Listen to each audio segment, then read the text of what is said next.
për të mësuar më shumë mbi emocionet e kësaj ngjarje të madhe për sportin dhe për Kosovën, në Heraklion të ishullit Kreta në Greqi kemi kolegun ton Artan Muaxhiri.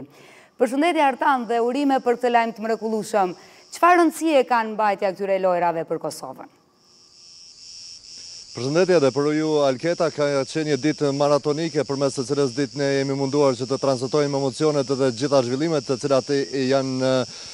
në Kongresin Ndërkombëtar të Komitetit Olimpik të Lojrave Mesdhetare dhe gjatë punimeve të këtij kongresi, siç u mësua, gjitha u konkludua u mbyll me marrjen e lajmit të madh, ashtu siç edhe pritej pas të bimeve të mëdha që ka bërë Komiteti Olimpik i Kosovës, qeveria dhe mekanizmat tjerë shtetëror dhe sportiv. U mor lajmi i mirë që me 55 vota pro nga 66 të pranishëm të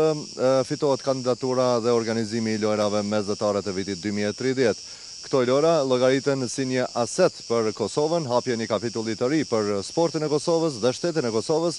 për shkak se këto lojra përmes infrastrukturës në të cilën do të investohet, do të krijojnë një trashëgimi për brezat e ardhshëm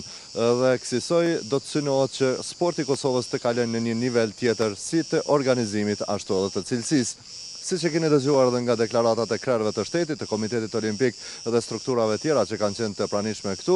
të gjithë janë shprehur të lumtur me lajmin, me këtë fitore bindse, ku Kosova me 55 vota pro, 8 kundër dhe 3 që ishin të pavlefshme, e siguroi të drejtën e organizimit të këtyre lojrave. Padyshim, Kreta do të shënohet dhe Heraklioni, kryeqyteti i Kretës, do të shënohet në historinë e sportit të Kosovës për lajmin e madh që u dha në këtë asamble. Gjithsesi, u konkludua edhe nga të pranishmit që pas një dite feste na pret punë, sepse 7 vite do të shkojnë shumë shpejt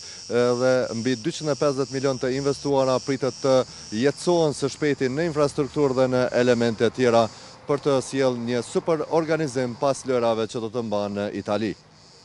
Artan, faleminderit edhe një herë urime.